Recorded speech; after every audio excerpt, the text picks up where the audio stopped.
প্রিয়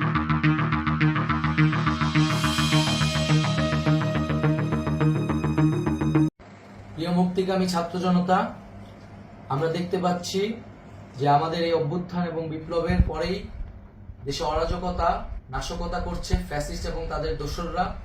আমরা দেখতে পাচ্ছি যে বিভিন্ন জায়গায় এখন গোলাগুলি চলছে, মন্দিরে হামলা হচ্ছে এবং নাশকতা ও লুটপাট করছে।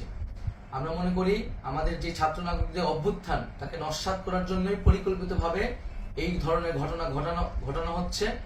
আমরা মুক্তিকামী ছাত্র জনতাকে সজাগ এবং সতর্ক থাকতে আহ্বান জানাচ্ছি এবং আমাদের যে অন্তর্বর্তীকালীন সরকার, আমরা সেই সরকারের যে প্রস্তাবনা 24 ঘন্টার সময় নিয়েছিলাম, জরুরি পরিস্থিতি মোতাবেক আমরা এখনই তার একটি রূপরেখা ঘোষণা করছি। আমরা সিদ্ধান্ত নিয়েছি যে সর্বজন গ্রহণযোগ্য আন্তর্জাতিক খ্যাতিসম্পন্ন নোবেল পুরস্কার বিজয়ী ডক্টর মোহাম্মদ ইউনূসকে প্রধান উপদেষ্টা করে অন্তর্বর্তীকালীন সরকার গঠন করা হবে এবং ডক্টর মোহাম্মদ ইউনূসের সাথেও আমাদের কথা হয়েছে। তিনি ছাত্র জনতার আহ্বানে বাংলাদেশকে রক্ষা করতে এই গুরু দায়িত্ব নিতে সম্মত হয়েছে। আমরা সকালের মধ্যেই আমরা এই সরকার গঠনের প্রক্রিয়া দেখতে চাই। রাষ্ট্রপতির কাছে আহ্বান থাকবে যে দ্রুত সময়ের মধ্যে ডক্টর মোহাম্মদ ইউনূসকে প্রধান উপদেষ্টা করে অন্তর্বর্তীকালীন সরকার গঠন করা হোক এবং এই অন্তর্বর্তীকালীন সরকারের বাকি সদস্যদের নামও আমরা সকালের মধ্যে ঘোষণা করব।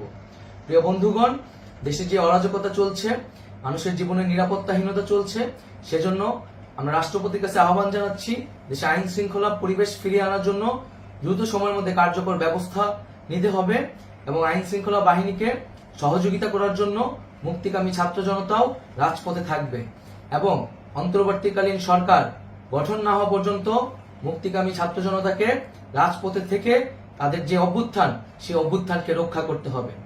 প্রিয় বন্ধুগণ, আমরা রক্ত দিয়েছি, শহীদ হয়েছি। আমাদের যে প্রতিশ্রুতি একটি নতুন বাংলাদেশ গঠন করার জন্য, সেটিকে আমাদের অবশ্যই বাস্তবায়ন করতে হবে এবং অবশ্যই ছাত্র জনতার প্রস্তাবিত সরকার বাদে কোনো ধরনের সরকার কিন্তু মেনে নেওয়া হবে না। আমরা বলেছি কোনো ধরনের সেনা শাসিত সরকার অথবা সেনা সমর্থিত সরকার অথবা এই ফ্যাসিস্টদের দোসরদের কোনো বিটিম সরকার কিন্তু আমরা মেনে নিব না। কোনো গণবিরোধী সরকারকে মেনে নেওয়া হবে না। ছাত্র জনতার অভ্যুত্থানকারী যে প্রস্তাবিত সরকার, অন্তর্বর্তীকালীন সরকার, যেটা আমরা সিদ্ধান্ত উপনীত হয়েছি ডক্টর মোহাম্মদ ইউনূসকে প্রধান উপদেষ্টা করে এই সরকার গঠন করা হবে, সেই সরকারকেই বাস্তবায়ন করতে হবে অবিলম্বে।